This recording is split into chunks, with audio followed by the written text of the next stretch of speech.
자, 2000판 폐쇄부전, 강아지 심장병, MMVD 이거에 대해서 간단하게 설명을 드려볼게요.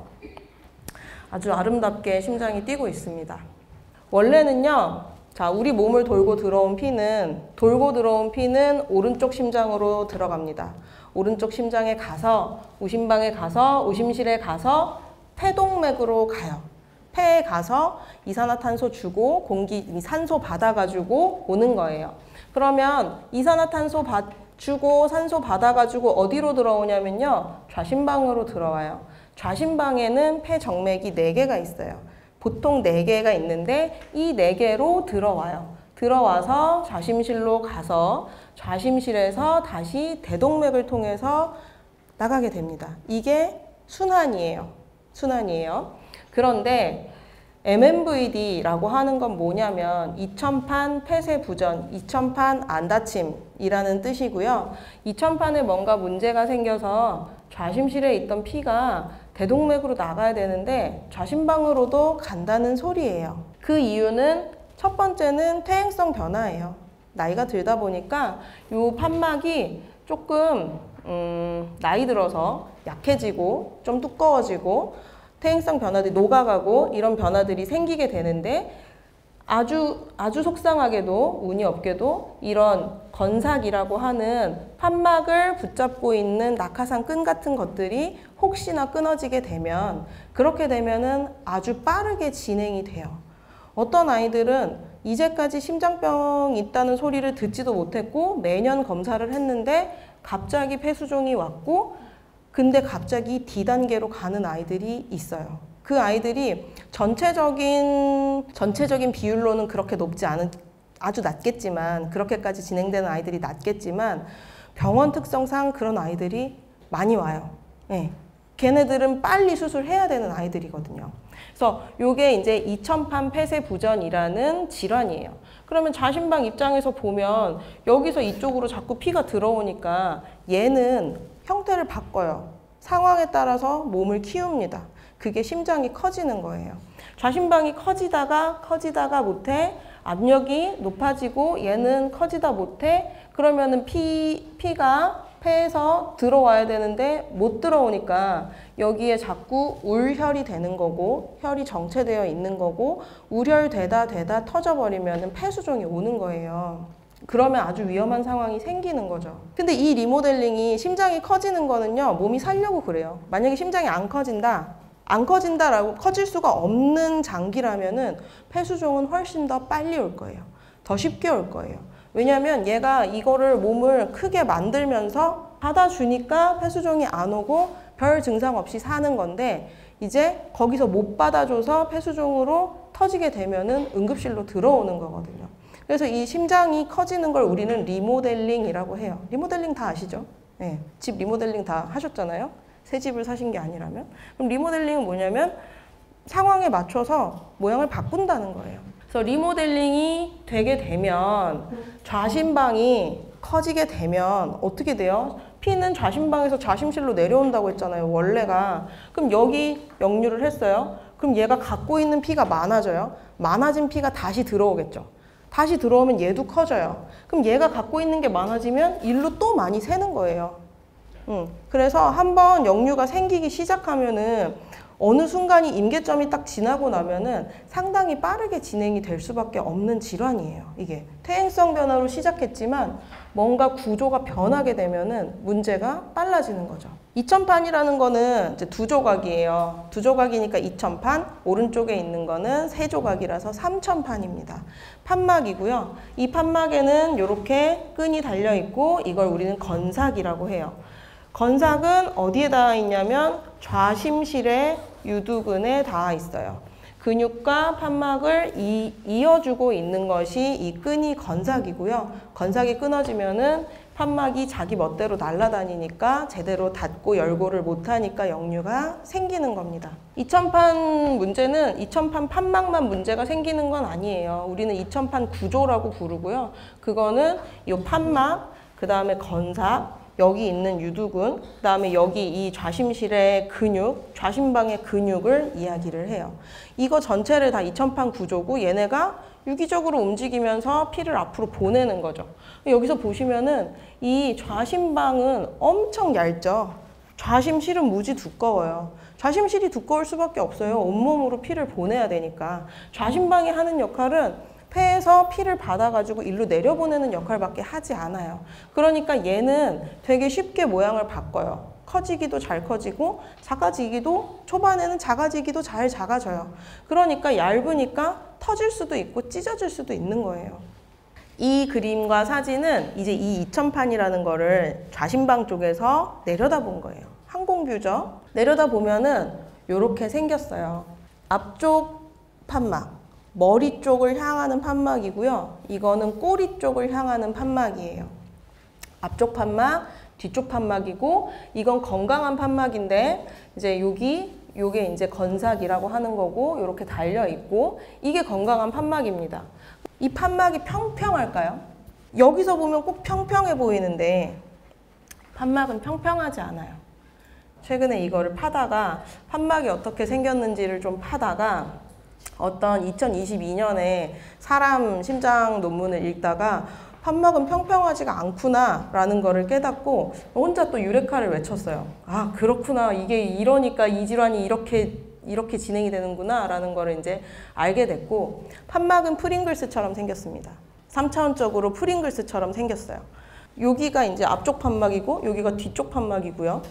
실제로는 저렇게 생겼어요. 아래쪽이 좌심실이고 위쪽이 좌심방이면 이제 프링글스를 요렇게 놓은 것처럼 생겼는데 요렇게 놨겠네요. 요렇게 놓은 것처럼 생겼는데 그러면은 여기가 이제 볼록하게 텐트처럼 되어 있어요. 텐팅 되어 있다라고 해요. 이게 왜 의미가 있냐면 이렇게 되어 있어야지 약간 역류가 올라와도 얘가 받을 수가 있어요. 네, 어느 정도 완충이 돼요.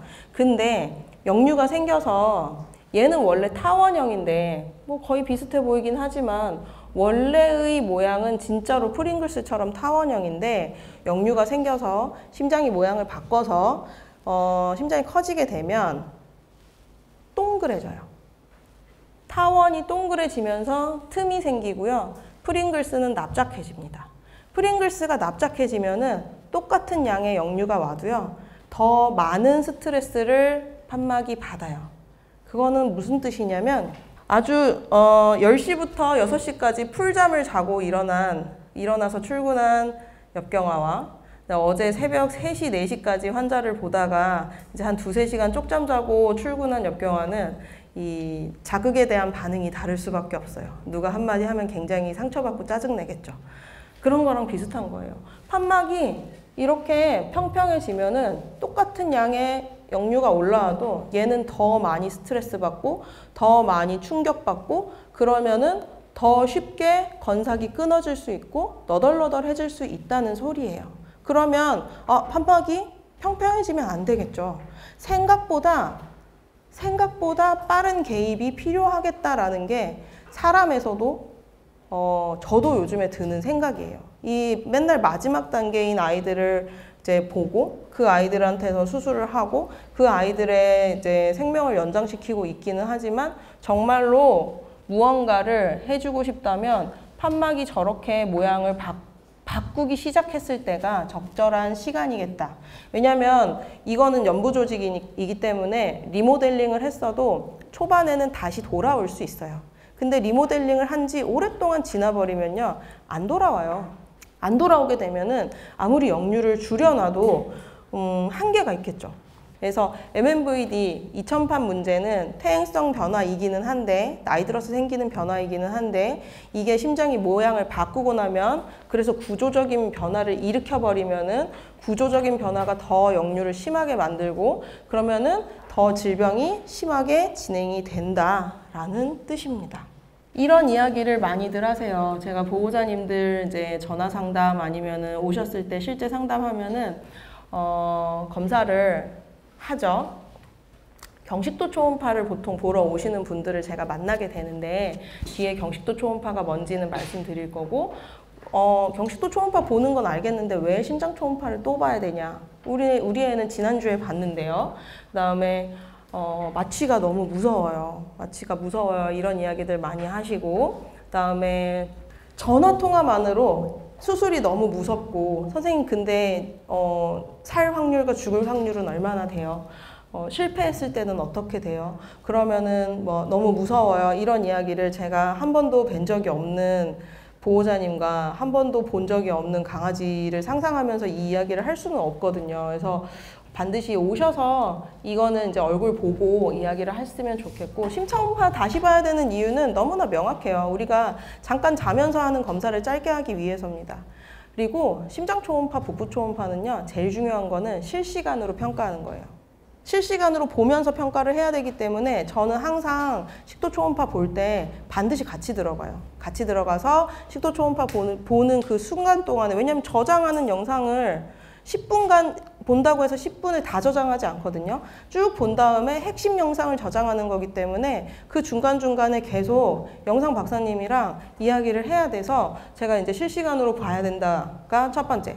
두 번째, 그렇기 때문에 짧게 보기 위해서 일반 심장 초음파를 다시 보는데, 초음파 검사는 특히나 손을 많이 타고 장비를 많이 탑니다.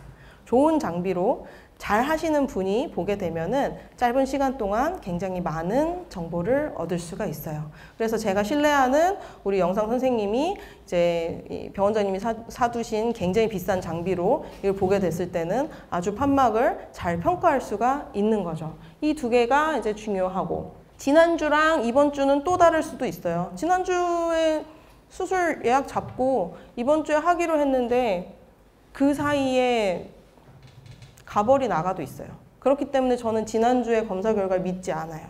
마취에 대한 얘기를 박소영 원장님이랑 저랑 유튜브에서 한번 한 적이 있었죠. 마취는 다 똑같은 마취는 아니에요. 제가 수술을 만약에 엄청 아픈 수술을 한다고 하면, 뼈를 까는 수술을 한다고 하면 그 아이는 굉장한 통증이 있기 때문에 마취 심도도 더 깊게 할 거고요. 그다음에 진통제도 더 세게 쓸 거고요. 진정제도 쓸 거고요.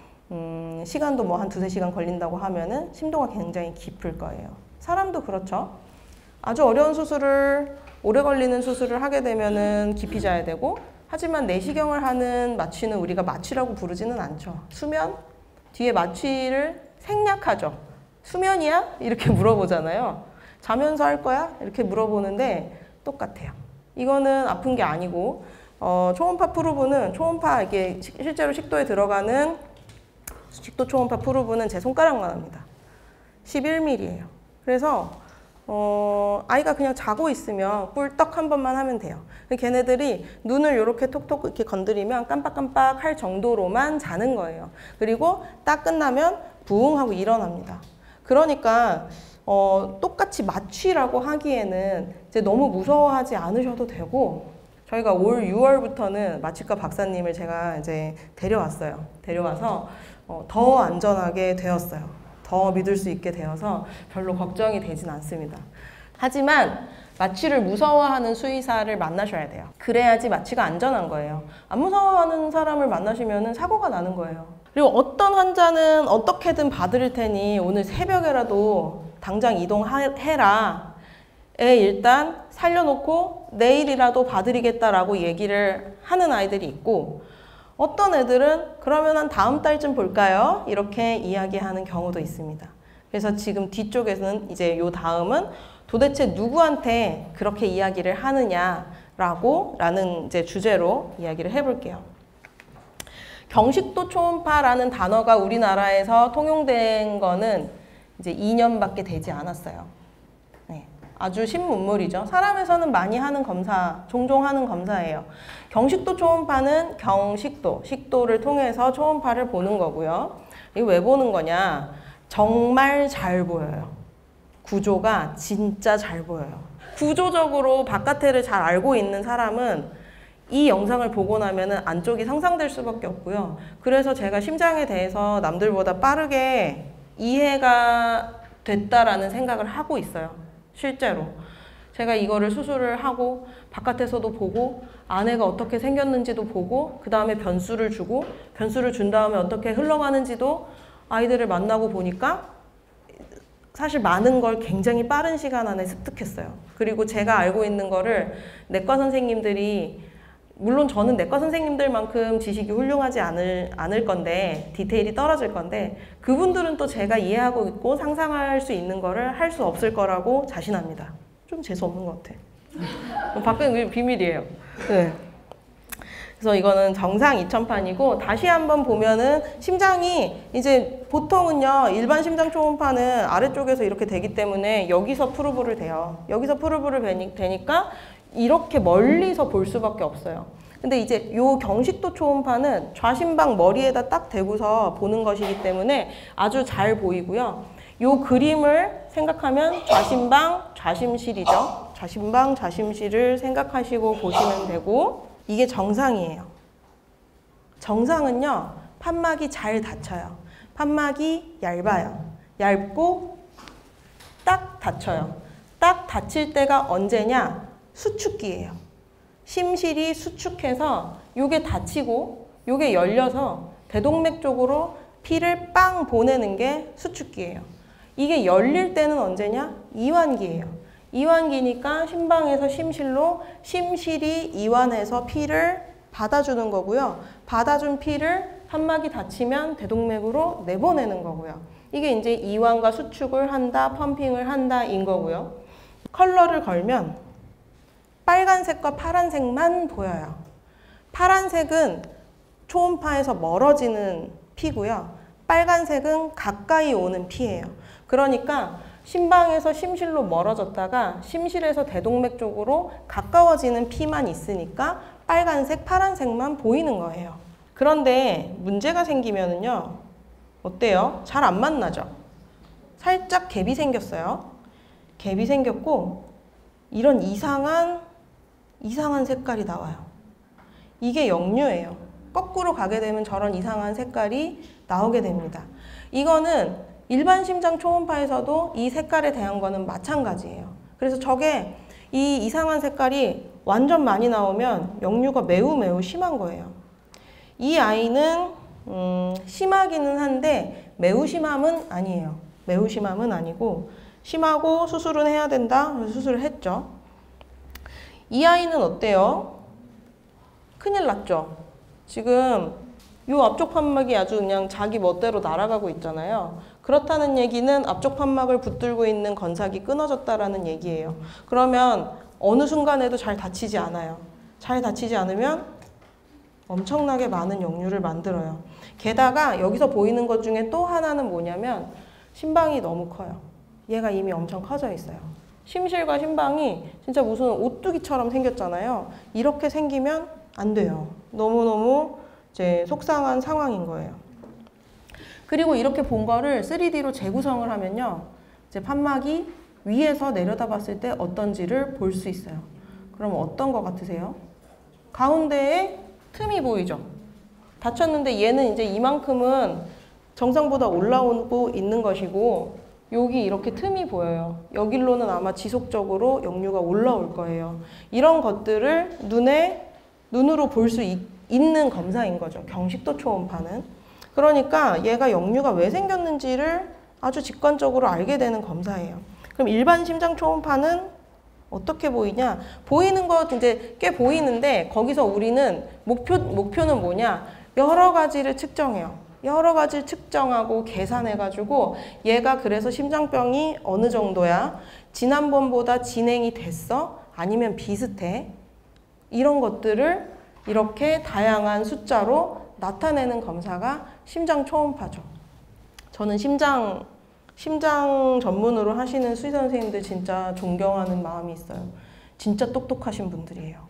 진짜 머리 아프잖아요. 옛날에는 저는 이제 지금은 이 숫자들을 꽤 많이 이해하고 있기는 한데 옛날에는 진짜 싫어했었어요. 옛날에 이제 손만 쓰던 시절에는.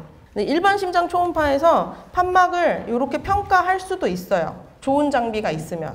저희가 이제 일반 심장 초음파에서도 이렇게 판막을 평가할 수가 있는데 여기서 만약에 클램프 수술을 위해서만 멀리서 수술되는지만 알아보시러 오셨는데 일반 심장 초음파에서 저렇게 3D로 구성을 했더니 이미 다 판막이 여러 조각이다 그러면은 경식도 초음파 보지 말자고 해요, 제가. 여기서 이미 안 되니까 굳이 마취해가지고 하지 맙시다. 근데 여기서 그럭저럭 괜찮은 것 같으니까 보는 게 좋겠군 이라는 생각이 드는 경우가 이제 대다수이기는 해요. 근데 좀 전에 이거랑은 차이가 너무 크죠.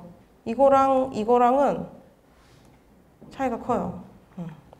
지금까지는 구조적인 문제에 대해서 이야기를 했어요. 심장의 판막, 그 다음에 새는 게 어떻게 새는 건지, 판막 어떻게 생겼는지, 심장 어떻게 생겼는지 이거에 대해서 이야기를 했고, 두 번째는 심장 어떻게 생겼는지 말고 심장의 능력에 대한 이야기예요. 수축력에 대한 이야기입니다. 심장은 병이 생기면요 능력이 떨어져요. 관절염이 생기면 5000m 달리기 같은 거 잘 못하겠죠? 네, 똑같은 거예요. 심장도 병이 생기면 수축력이 떨어지고, 수축력이라는 게 굉장히 중요해요. 수축력은 수축할 수 있는 능력, 그 다음에 이완능도 중요해요. 이완능은 얼만큼을 담아낼 수 있느냐의 능력이에요. 이 두 가지가 이제 다 중요한데, MNVD 환자들은 심장의 수축력에 문제가 생겨요. 왜냐하면 너무 많이 담고 있기 때문이에요. 그 안에서만 왔다 갔다 하는 피가 있고, 정상보다 더 이 심장 안에 피를 많이 담고 있다 보니 늘어나 있고, 그러면 이제 심장의 근육이 얇아지면서 내보낼 수 있는 힘이 약해집니다. 그거를 평가하는 게 GLS라고 부르는 거예요. 어떻게 평가하냐면요, 요렇게 평가해요. 심장이 이렇게 한번 뛸 때 근육마다 이 얼만큼 움직이냐를 평균값으로 내는 거예요. 이것도 비싼 장비로만 가능해요. 저희도 3년 전에는 안 됐었어요. 근데 요게 없는 곳에서는 유출을 하는 거죠. 다 들어가 있을 때 얼마, 완전히 수축해서 이제 내보냈을 때 얼마, 그러면 거기서 이걸 빼고 뭐 나누고 해가지고 그 수치를 보는데, 그것보다 가장 직관적인 거는 얘가 그래서 얼마나 움직여를 보는 검사가 이 GLS 검사예요. 역류는 심하지만 수축능은 괜찮아. 그 친구입니다. 25%예요. 25 정도 되면은 수축력은 꽤 좋네. 얘는 역류는 심한데 그래서 심장병이 생긴 지는 얼마 되지는 않았겠어 라고 이야기를 하는 거고, 그럼 얘는 21%예요. 21%인데 D 환자죠. D 환자가 처음에 왔을 때 21%였어요. 수축력은 20이 넘으면 저희가 괜찮다라고 판단하는데, 처음에 왔을 때 21%였는데 한 달 후에 17.9가 됐고, 이 환자는 이렇게까지 판막이 날아가는 환자였기 때문에 그래서 급격하게 안 좋아졌어요. 한 달 동안에 3번 실려오고, 병원에 폐수종으로 3번 응급실에 오고, 마지막으로 왔을 때는 방법이 이제 주사를 끊을 수도 없고 주사를 계속 줘도 아이가 퇴원을 못할 것 같으니 이제 안락사를 하는 게 좋겠습니다라는 이야기를 했었고, 수술에 대한 이야기도 했었죠. 이제 한 달 동안 너무 무섭고 너무 비싸고 이제 결정을 못 하겠고 그랬는데 점점 나빠져서 수축력은 21%에서 17%가 돼서 그때 수술을 했어요. 그때가 2024년 5월이에요. 14살 때. 얘는 잘 지내요. 근데 엄청난 용량의 강심제를 먹고 있어요. 왜냐면 잃어버린 수축력은 잘 돌아오지 않을 수도 있어요. 그러니까 저는 그 한 달이 아까워. 뒤로 돌아서 생각하면은 아깝기는 해요. 보호자님께는 이런 소리는 안 해요. 후회하시지 마시고 너무 좋은 선택을 하셨고, 그때 용기를 내셔서 우리 준이가 지금도 보호자님이랑 같이 살아있는 것이기 때문에, 그리고 뭐 지금도 너무너무 잘 지내서 저는 후회는 없고, 모든 것은 후회는 없지만 한 달 전에 했으면은 더욱 좋았겠기는 하죠. 네. 자, 그러면 실제 이 티어 수술, 티어라고 부르는데 V클램프 수술 과정에 대해서 얘기를 해볼까요? 티어는 뭐냐? 트랜스 카테터를 통해서 엣지 투 엣지 리페어라고 하는 이 클램프 수술 이름이에요. 그래서 티어 수술이라고 하는 게 원래 명칭이고요. V클램프 회사에서 만든 이제 상품명이죠. 고려동물 메디컬 센터 같은 거예요. 오게 되면 경식도 초음파를 보기 전에 일반 심장 초음파들, 그 다음에 큰 문제가 생겨 있지는 않은지, 그리고 수술 만약에 하게 되면은 우리가 더 이 아이를 잃지 않기 위해서는 조심할 것들이 뭐가 있는지, 무슨 약을 써야 되는지, 무슨 약을 쓰면 안 되는지, 이런 것들을 알아보기 위한 이제 마취전 검사, 하술전 검사 같은 것들을 하게 되고 경식도 초음파를 보게 되고 경식도 초음파는 한 10분 정도 걸리는데 만약에 기도에 문제가 같이 있다. 기관지에 문제가 같이 있다. 기침을 엄청 많이 한다. 기관지가 안 좋다고 옛날부터 들었다. 그런 아이들은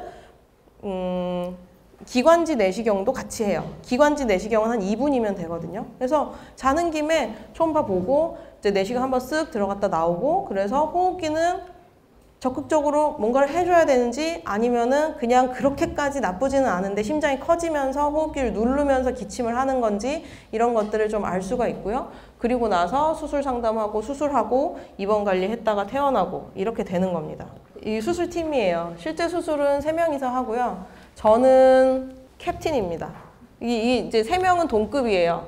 캡틴이 있고 내비게이터가 있고 엔지니어가 있는데 내비게이터는 다 아시죠? 우리 차에다 달려 있으니까 어디로 가야 돼? 어떻게 보여? 판막에 거기는 잡으면 안 돼. 클램프를 조금 더 돌려줘. 1시 35분으로 맞춰줘. 이런 얘기를 해주시는 분이 우리 영상 박사님이시고요. 저는 심장을 이제 가슴을 열고 심장을 노출시켜서 카테터를 넣고 이 클램프를 넣고 펼쳐가지고 이제 적절한 위치에 위치시키는 것까지 제가 해요. 위치시키는 것까지 하면 저는 가만히 있고 그 위치가 변하면 안 되기 때문에 그러면 엔지니어는 뭘 하냐? 그 클램프를 넣기 전에 이제 넣을 수 있는 상태로 만들고 그다음에 클램프가 들어가고 나면은 클램프를 닫아서 조이고 푸는 역할을 해요. 그걸 저 혼자 할 수는 없어요. 그래서 이제 이 내비게이터와 엔지니어와 캡틴이 있는데 3명이 한 마음 한 뜻이어야지 수술이 진행이 되는 거고요. 요 실제 수술 과정인데 많이 보셨을 수도 있지만 어때요? 역류가 상당하죠? 상당한데 판막은 수술하기가 아주 적합한 환자였어요. 전체적으로 역류가 있지만 전체적으로 심한 역류가 있지만 어디 찢어진 부분은 없고 그냥 판막에 건삭이 늘어나가지고 약간 둘 다 조금 이렇게 늘어나서 틈이 벌어져가지고 생긴 역류였어요. 수술하게 되면 이 수술의 장점이자 단점은 뭐냐? 모두가 다 내가 뭘 하고 있는지를 알 수 있어요. 지금 뭐가 들어갔죠? 심장의 아래쪽에서 뭔가가 들어갔고 요게 2000판인데 좌심방 좌심실이고 가이드와이어라고 하는 철사가 들어갔고 그거 타고 카테터가 들어갔어요. 다시 볼까요? 카테터가 들어가서 얘는 뭐냐? 이 카테터가 여기까지 가야 되는데 얘는 먼저 여기까지 가 있는 가이드의 역할이에요. 얘가 여기까지 가면 얘는 또 따라서 여기까지 가요. 이게 그냥 인터벤션의 어떤 기본 원리 같은 건데 그래서 여기까지 가고 나면 클램프를 이제 넣었죠. 클램프가 날개가 2개인데 이렇게 날개가 2개인데 아래 날개, 위에 날개 사이에 요 판막을 위치를 시키고 위치시킨 다음에 적절한 위치인지를 봐야죠. 3D로 만들어서 왜냐면 얘가 여기 잡혀도 안 되고 여기 잡혀도 안 되겠죠. 그 다음에 이렇게 잡혀도 안 되고 이렇게 잡혀도 안 될 거예요. 실제로 얘는 어디가 찢어진 부분이 없기 때문에 수술을 했을 때 대략 성공할 수 있는 이 정답의 범위가 넓은데 보통은 문제들이 한두 개씩은 다 있기 때문에 거기는 가까이도 가면 안 돼. 여기는 찢어졌으니까 그쪽으로 가까이 가면 안 돼. 각도도 이렇게 가면 절대로 안 되고 요거랑 요거는 되지만 이건 안 돼. 이런 것들이 실제로는 변수로 있어요. 그래서 3명이서 같은 마음인 게 중요하고 그래서 마음에 드는 위치야. 그러면은 쪼이자. 꽉 잡자. 잡는 거를 엔지니어가 이제 해줬고 마음에 들면 풀게 되죠. 그러면 이렇게 움직이고 있으면은 심장 안에서 하는 거는 끝이 난 거고 저는 이제 심장 이제 카테터 들어간 부분 봉합하고 그다음에 가슴 닫고 그렇게 하면 돼요. 이 과정은 요즘에는 더 많이 단축이 돼서 심장 안에 뭐가 들어갔다가 클램프 찝고 나오는 것까지는 길면 20분, 짧으면 10분 정도 걸리는 것 같아요. 근데 왜 수술이 2시간씩 걸리냐? 열 때 닫을 때 조심해서 해야 되기 때문이고 클램프가 아무 문제 없는데 나머지 것들에 문제가 생겨서 환자가 죽으면 안 되기 때문에 앞뒤로는 시간을 많이 할애를 하는 편이에요. 그래서 수술 전에 역류가 이만큼 있었는데 클램프 잡고 나면은 확실히 역류가 많이 줄어든 아이들, 이렇게까지 줄어들지 않는 아가들도 있고요. 이렇게 줄어든 아이들은 굉장히 수술이 잘 된 거예요. 그래서 이렇게 세 명이서 얘기를 하는데 이제 필요한데 셋이 좀 달라요. 당연히 다르겠죠. 보호자님은 저만 만나시지만 이 아이의 수술을 결정하는 것은 세 명이서 해야 돼요. 셋 중에 누군가가 이제 반대하면은 그 사람도 찬성하는 쪽으로 돌아서야 수술을 하는 것이고, 만약에 셋 중에 둘이 반대한다? 그러면은 수술을 할 수 없어요. 항상 찬성하시는 분이 있어요. 할 수 있지. 항상 찬성해요. 엔지니어는 엔지니어적인 측면으로만 보기 때문이에요. 이건 잡을 수 있지. 할 수 있지. 그러면 이제 이분은 팍팍해요.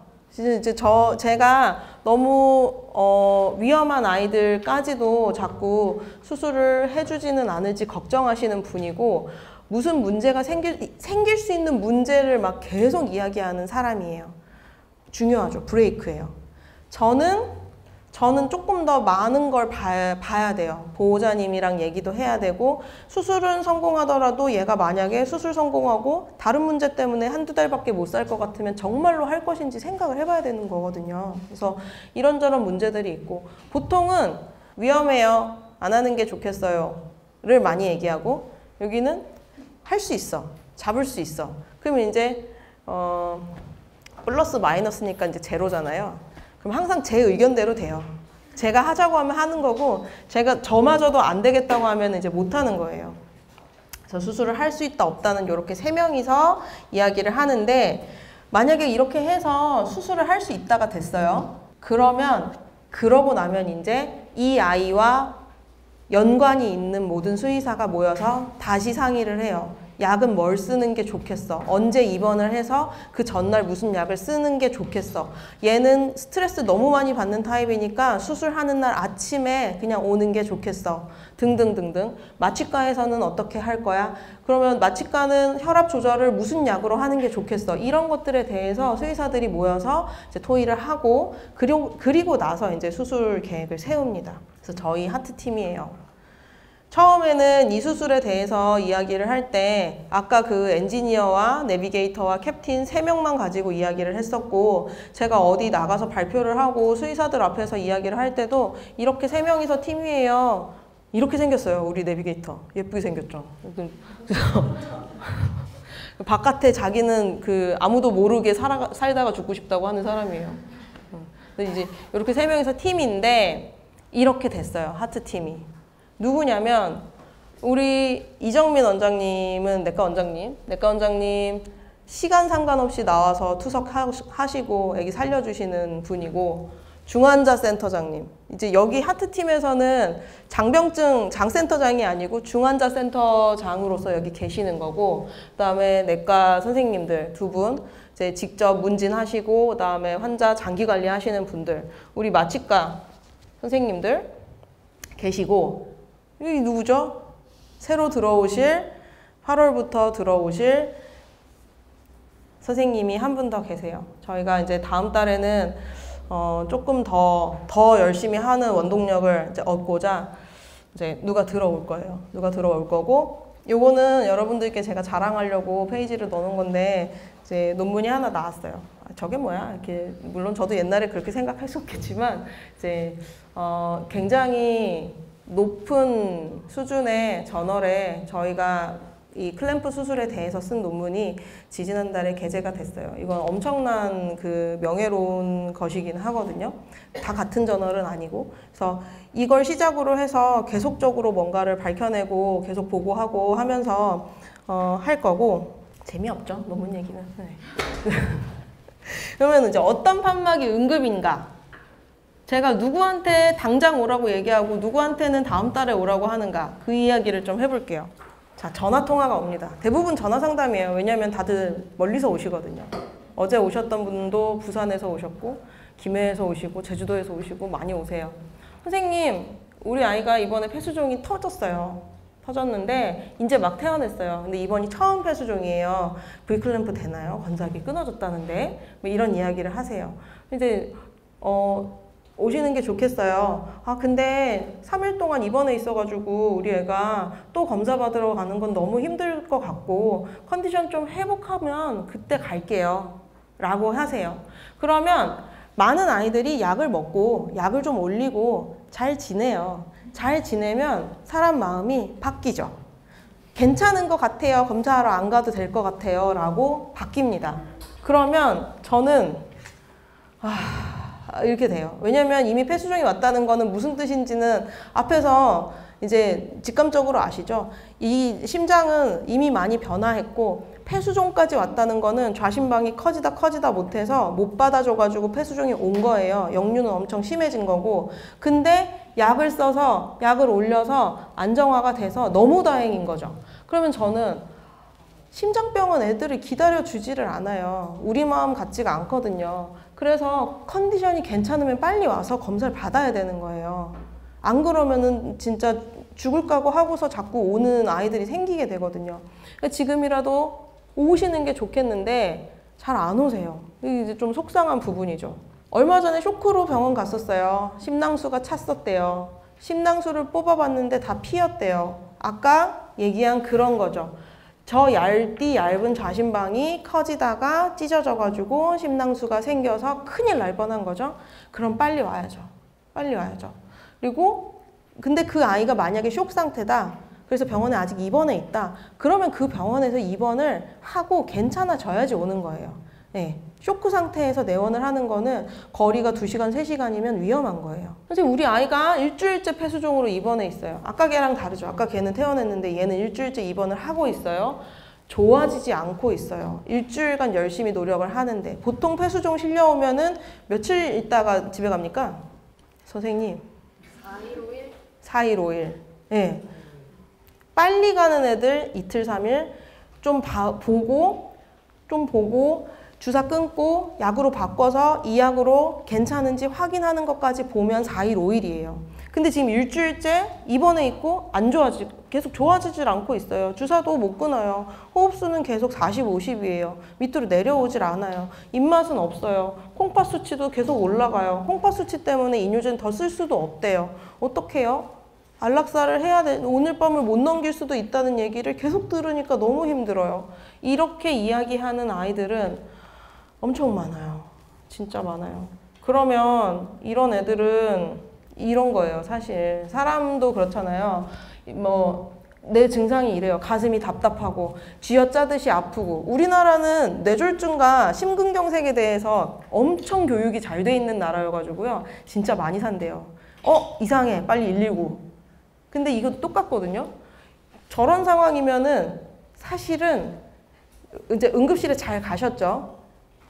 응급실에 잘 가셨고 응급실에서 처치를 했고 입원을 했는데 근데 지금 좋아지지 않고 있고 일주일간 노력하는데 콩팥 수치는 계속 오르고 있고 물도 안 빠지고 그러면은 목숨 걸고 이동을 하셔보세요.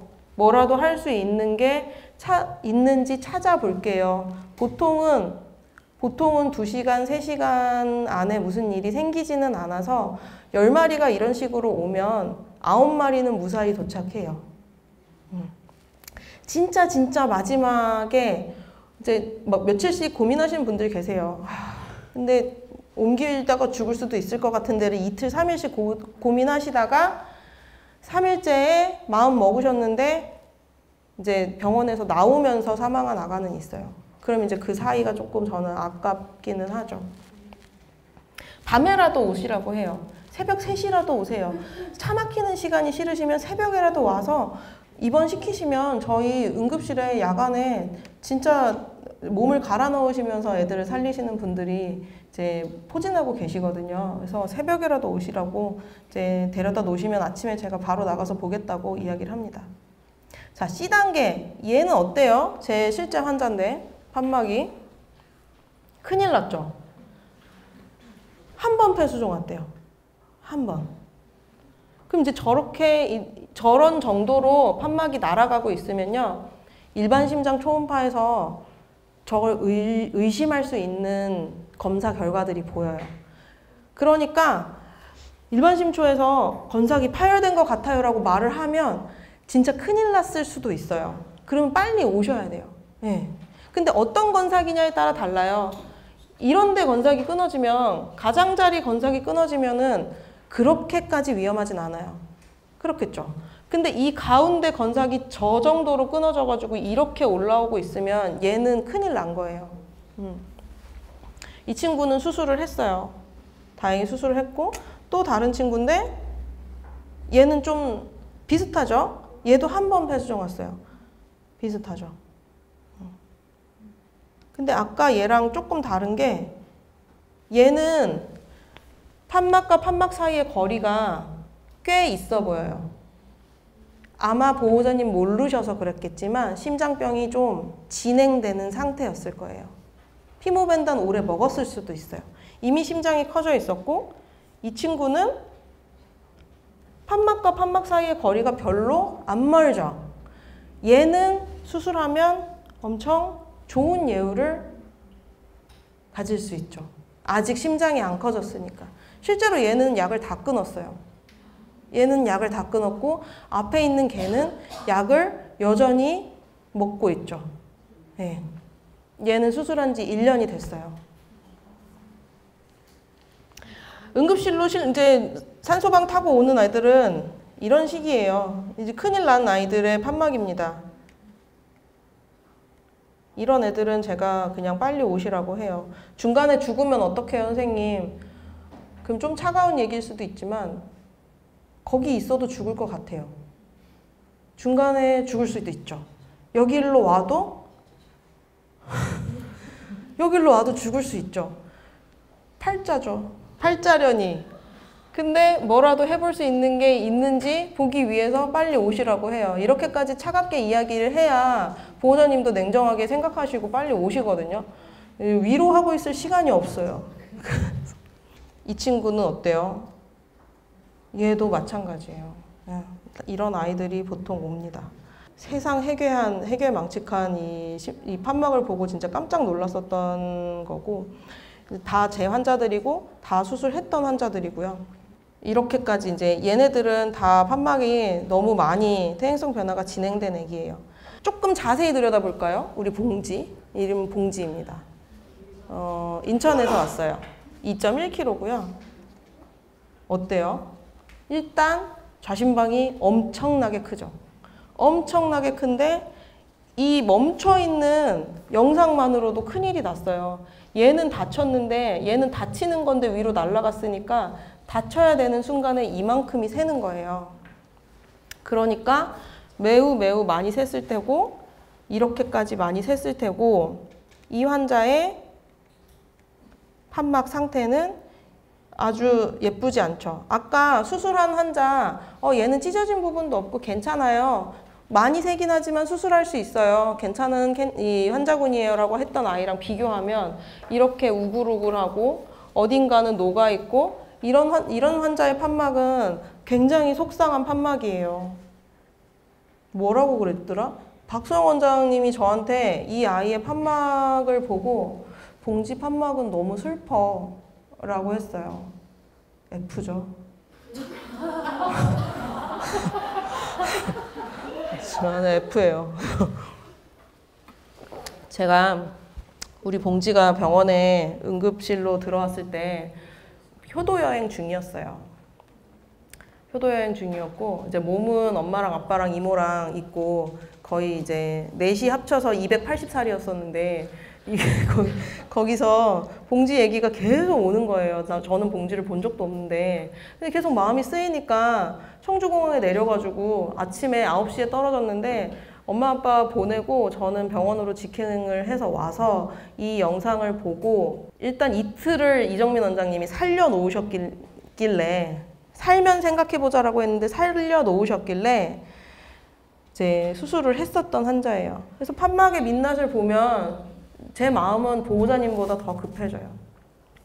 그러니까 그렇게 차갑게 어차피 팔자니까 빨리 와보시라고 얘기를 하는 건데 판막의 상황이 별로 좋지 않고 이미 역류가 많고 그러면 앞으로 빠르게 진행이 될 테고 심장이 커지게 되면 수술 실패 가능성도 당연히 더 높아져요. 제곱으로 높아진다고 써놨네요. 자, 건삭이 끊어졌다고 생각해 볼게요. 건삭 10개가 있다고 쳐요. 2개 끊어졌어요. 그럼 8개가 좋았어. 열심히 일해보자. 우리 주인을 살려보자. 이렇게 되겠냐고요. 10명이 일하다가 2명이 퇴사하면 어떻게 돼요? 8명, 뭐, 1명씩, 2명씩 계속 나가죠? 건삭도 똑같아요. 한 명씩, 하나씩, 2개씩 이제 계속 끊어지고 파업하고 한다고요. 그러면 너무너무 슬픈 일이 갑작스럽게 그냥 확 안 좋아집니다. 건삭 파열이라는 건 그런 거예요. 다 같이 땡기고 있었는데 누구 하나 이제 끊어져가지고 일 못하게 하면은 그 나머지 건삭들은 더 많이 해야 되는데 역류는 더 많아지기 때문에 아주 불리한 상황이 돼요. 그래서 수술을 선택하는 것도 수술을 선택하지 않는 것도 2개 다 용기가 필요한 상황이고 수술을 선택하지 않는 것도 좋은 선택이에요. 저는 수술을 하셔라는 아니에요. 다만 수술을 선택하지 않으시는 분들에게도 아주 냉정하게 앞으로 일어날 수 있는 일들에 대해서 이야기를 해드리고 그거를 감당하시겠다고 마음을 먹으시는 분들도 대단하시다고 생각하거든요. 이건 이제 박 원장님이랑 저랑 같이 보던 아이의 보호자님의 이제 스탠스였는데 알겠고 당신이 말하는 거 다 이해했고 수술도 할 건데 다시는 너를 만나고 싶지 않다라고 했어요. 그 보호자님이. 어떻게 그렇게 못되게 얘기할 수 있냐. 근데 제가 그날도 기억이 나는 게 수술하러 가던 날에 박 원장님이 보호자님한테 지금 산책 다녀오시라고 이게 마지막 산책일 수 있어요. 이러면서 저는 그게 더 이상하거든요. 이게 더 슬프지 않아? 진심을 다해서 산책하자. 그래서 제가 한번 흉내를 내봤어요. 어떤 분한테 수술하러 오셨길래 그날이 수술 날이었어요. 했어. 그래서 수술 날이었는데 똑같은 말을 했죠. 오늘이 이게 마지막 산책일 수 있으니까 다녀오시라고. 다니러 가셨는데 돌아오지 않으셨어요. 3시간을 기다렸는데 안 오셔가지고 전화를 했더니 그분이 집이 평택이었는데 너무 무서워서 집에 가셨대요. 그래서 이해한다라고 했어요. 이해합니다.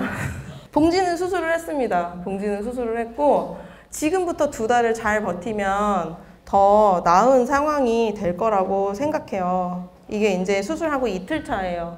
약간 몸이 좀 흔들리죠. 수술하기 전에 이틀간 저 없을 때 살려놓으시느라고 투석을 했어요. 신수치가 너무 높이 올라가 있어서 그리고 폐수종도 빼려고 투석하면은 물도 빠져요. 투석하면 콩팥도 잠깐 살리고 물도 빠지고 그렇게 해서 얘를 살려놓고 투석 마지막에 경식도 초음파 보고 수술할 수 있는지 없는지 보고 그렇게 해서 수술했던 친구고요. 저한테도 이제 이렇게까지 집착적으로 애를 살리고 있으니 환자들한테 마음이 많이 쓰이니까 이제 수술하게 되면은 잠도 잘 못 자고 계속 뭔가 안전하다라는 느낌이 들 때까지는 그런 것 같아요. 그래서 왜 2달이 지나면 더 유리해지느냐가 여기 나와 있죠. 클램프를 찝자마자고요. 찝고 나서 1년 있다가는 이렇게 변한대요. 이 사진은 제 사진은 아니고 이제 그 보고에 나와 있는 사진이에요. 그럼 여기가 보면은 뭔가가 되게 탄탄하게 생겼죠. 흉진 거예요. 판막에 흉터 조직 덮인 거예요. 네. 흉진 건 안 없어지죠. 판막도 똑같아요. 흉진 건 안 녹아요. 그러니까 섬유 조직이 덮여버리면은 여기는 절대 안 녹는 거예요. 이 근처는 안 녹는 거죠. 그러면은 요런 데가 조금 녹아도 얘는 붙들고 있으니까 괜찮은 건데 근데 전제 조건은 뭐냐? 좋은 예후를 얻으려면 이 동그라미가 작아야 되는 거예요. 이 동그라미가 이미 커져 있으면은 이거를 잡아놨어도 여기를 섬유 조직이 붙어 있어도 이런 부분이 녹아버리면은 그리 오래 우리랑 같이 있지 못할 수도 있어요. 막 몇 년씩 같이 있지 못할 수도 있어요. 그러니까 심장이 아직 너무 커지기 전에 수술을 하는 것이 좋겠구나라는 생각이고 얘는 이제 클램프 잡자마자랑 2달 차에 경식도 초음파 영상이에요. 그러면 여러분들도 아마 이게 클램프겠구나 라고 다 보이실 테고 2달이 지나니까 뭔가가 더 덮여가지고 좀 탄탄해졌네라는 거를 누구나 우리는 알 수가 있다. 그래서 아까 이 환자는 이렇게 넘어갔던 환자는 수술을 했고 지금 이제 2달, 3달 정도 되는데 아마 수술하지 않았으면은 매우 안 좋았을 테지만 지금도 여전히 약을 먹고 있고 조금 더 기다려 봐야겠어요. 아직까지는 좀 더 작아질 수 있는 여유가 있어 보이니까. 얘는 얘는 굉장히 잘 지내고 있어요. 우리 봉지는 수술하고 다음 날이에요.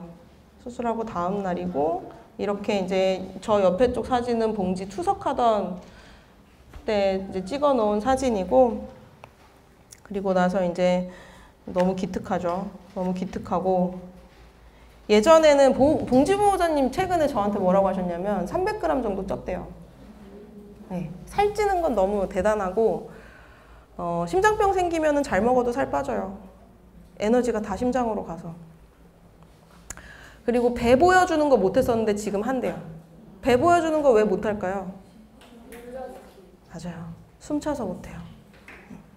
얘는 이제 이글이라는 애기고 너무 귀엽죠. 저렇게 제가 주사기로 물 먹는 거는 수술하고 깨고 한 30분에서 1시간 정도 지났을 때예요. 다들 그때예요. 수액을 많이 주지 않기 때문에 어떻게든 물을 먹여가지고 콩팥을 좀 살리려고 노력을 하는 거고 요거는 이제 다다음 날 태어나던 날인 것 같아요. 이글이도 죽기 직전에 이제 병원에 와서 제가 수술 성공률을 막 90% 이렇게 드리지 못하고 60%, 50% 그 정도밖에 안 될 것 같다, 많이 힘들 것 같다라고 얘기를 했는데 이글이는 급성으로 이제 D가 돼서 마지막 단계가 됐던 환자라서 좋은 예후를 보이고 있고 이 친구는 상추 보호자님 오신 건 아니죠? 상추예요. 상추인데 상추는 누구냐면 2024년 작년 4월에 심장병 진단 받고 경식도 초음파까지 보고 수술하려고까지 했다가 개심 수술도 알아보시고 여러 이제 커뮤니티에서 다른 그 보호자님들이 하시는 말씀도 또 들어보시고 그렇게 하다가 쿠싱이 호르몬 질환이 진단이 되고 쿠싱 약을 먹기 시작하고 근데 이제 개심하는 곳에서는 쿠싱이 있으면 혈전이 생길 가능성이 높기 때문에 사망률을 4배에서 5배 정도 높게 줘요. 그래서 쿠싱이 있는 경우에는 환자를 살리기가 어렵기 때문에 개심에서는 좀 제외되는 경향이 좀 있어요. 쿠싱이 잘 컨트롤이 되면은 개심 수술을 일본에서 하고 있고 근데 컨트롤 안 되면은 위험하기는 해요. 여기서의 포인트는 뭐냐? 늙어 보이는 거예요. 이게 보호자님이 하시는 얘기예요. 기운이 없고 밥을 안 먹고 기침을 하고 넘어지고 늙어 보인다. 이게 사람 늙어 보일 때랑 똑같죠. 너무 속상한데 이제 더 안 좋아졌어요. 기침은 계속하고 있고 못 씻어가지고 못 씻죠. 왜냐면 폐수종 올까봐 못 씻고 못 씻어서 그런지 더 늙어 보이고 그래서 너무 속상한데 주치의가 뭐라고 써있냐 10일 전에 이뇨제를 증량했는데도 신비대가 진행됐고 폐수종이 악화됐다. 이뇨제가 안 듣는다. 내성이 생겼다. 다른 약으로 바꾼다. 오늘 다른 이뇨제를 추가했다. 이렇게 이야기를 했습니다. 그래서 상추 보호자님이 4월에 저랑 소진을 보시고 11월에 다시 경식도 초음파를 다시 재검을 하고 수술에 대해서는 수술하고 싶다고 얘기를 하셨는데 11월 22일 날 경식도 초음파를 보고 제가 왜 이렇게까지 날짜를 기억하고 있냐 보호자님이 열흘만 더 시간을 주세요. 정말로 죽을 수 있는 수술이라는 걸 알고 있기 때문에 열흘만 더 데리고 있다가 수술할래요. 그럼 술자의 마음은 어때요? 그럼 이제 여기 이제 4글자가 이게 팔자련이 이게 살면 네 팔자다. 이게 이제 살면 제가 잘해서 사는 게 아니라 네 팔자고 그 안에 뭐가 잘못돼도 보호자님 탓이 아니라 네 팔자고 그냥 어떻게 흘러가는지 보자. 그 죽을 수도 있으니까 얘를 열흘 더 데리고 계시겠다고 하시는 분께 제가 안 돼요. 내일 해야 돼요. 라고 할 수 없는 거예요. 그래서 12월 2일 날 수술했어요. 12월 2일 날 수술했고 자 이제 볼까요? 우리 상추. 등치 큰 애가 상추예요. 앞에 막 가는 애다. 네. 이거 어려 보임도 또 다시 보호자님이 다시 얘기하신 거예요. 늙어 보였다가 어려 보였다가. 근데 이거는 이유가 있어요. 늙어 보이는 이유는 순환이 안 돼서 그래요. 심장에서 앞으로 짜주지를 못하니까 피부까지 잘 가지를 못해요. 사람도 심장병이 있으면은 순환이 안 되면 쭈글쭈글하고 늙어 보여요. 까칠까칠하고. 발바닥도 코도 말라 있고 피모도 까칠까칠해져요. 그러니까 늙어 보여요. 순환이 잘 되면 촉촉해지고 팽팽해지니까 어려 보이는 거죠. 거기다가 에너지가 이제 있어 보이니 어려 보입니다. 얘는 달림이라는 애예요. 아까 약간 이제 판막은 큰일이 났는데 심장 자체는 좀 작아서 약을 다 끊었다고 했던 그 친구고요. 이 친구는 이게 수술하고 깨자마자인데 일어나자마자 이제 난리가 났어요. 심박이 막 180, 200 이렇게 되고 혈압도 막 150, 180 이렇게 되니까 무슨 약을 써도 안 듣고 그래서 보호자님을 불렀어요. 안고 계셔라.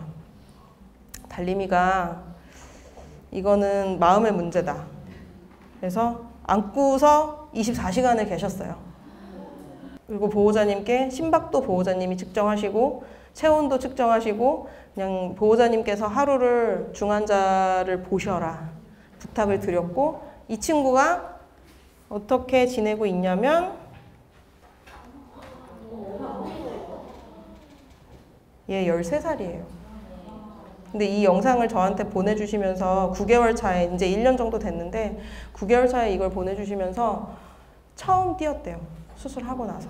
조심하느라 안 뛰고 있었는데 처음 뛰었다라고 하면서 이제 저한테 공유를 해주셔서 제가 너무 행복했었던 기억입니다. 자, 그래서 다시 본론으로 돌아오죠. 이제 적절한 시기에 수술을 하면 약을 이 친구도 끊었어요. 아까 그 친구예요. 수술하는 장면 보여드린 그 아이. 그 아이는 여기 보시면 심방이 이만큼 커져 있어요. 원래는 이렇게 생겨야 되는데 심장이 이렇게 생겨야 되는데 여기가 지금 커져 있는 거고 이게 수술하고 나서 이틀 차고 일주일 차고 6주 차고 6개월 차예요. 그럼 6개월 차에는 어때요? 꽤 좋아졌죠? 심장도 많이 작아졌죠? 얘는 실제로 약을 끊을 수가 있었어요. 일반 심장 초음파예요. 일반 심장 초음파에서 이렇게 모자이크 패턴 보여서 역류가 수술 전에 꽤 있었는데 수술하고 나서는 모자이크 패턴이 많이 없어졌고 이거 확인하던 날 약을 줄이기 시작해서 다 끊었어요. 6개월 차에 다 끊었어요. 그래서 이제 요거는 이제 예후가 좋은 아이들은 딱 좋을 때 수술하는 애들은 이렇게 역류들이 많이 사라져요. 그래서 너무 진행되기 전에 심장 커지기 전에 수술하는 게 유리하다라는 게 제 생각이에요. 이거는 사람 논문에 있는 거고요. 여기서 뭐라고 하냐면 심각한 수준의 역류가 발생했다. 이때 발생한 거예요. 적절한 수술 시기는 여기다. 이건 언제냐? 심장이 커지기 시작하는 건 여기, 심장의 기능이 떨어지는 건 여기, 그래서 폐수종이 터지는 건 여기예요. 근데 우리 애들은 여기서 자꾸 온단 말이에요. 여기가 최적의 수술 시기라고 하는데 놀랬던 거는요. 사람 이 마이트라 클립이라고 하잖아요. 제가 하고 있는 수술, 사람에서의 시술, 거기 학회에 갔더니 의사 선생님들이 이런 얘기를 해요. 근데 환자들이 폐수종이 한번 오고 나면 무조건 해달라고 한대요. 나는 이게 너무 무섭고 정말 죽을 뻔했고 언제든지 죽을 수 있다는 공포감에 나는 살지를 못하겠으니까 뭐 죽으면 어쩔 수 없는데 수술하고 싶다라는 얘기를 한대요. 근데 거기서 제가 폐수종이 이렇게 무서운데 얘네들도 진짜 무서울 텐데 숨이 안 쉬어지면 진짜 무서울 텐데 이런 생각이 들더라고요. 근데 우리 아가들이 말을 잘 못하고 표현을 잘 못하니까 여러 번 폐수종이 오는 거를 얘네들이 버티고 있는 거구나. 이렇게 해서 수의사들이 살려가지고 끌고 오고 있는 거구나. 이런 생각을 그때 했었습니다. 그래서 암수술은 선생님 최대한 빨리 해주세요라고 하는데 왜 심장수술은 최대한 늦게 받고 싶어 하는가 라는 것에 대해서 저는 답을 알고 있어요. 무서우니까. 그리고 이거는 제가 더 잘하면 제가 그래서 심장수술이 한 방광결석 정도의 수술이 되면 보호자님의 마음의 어떤 허들이 그렇게 되면은 조금 더 일찍 오시지 않을까? 지금 당장 죽을 것 같으니까 살려주세요 말고 제가 좀 더 잘해야겠다라는 생각으로 이제 마무리는 했어요. 이게 이제 1부의 끝입니다. 질문 있으세요?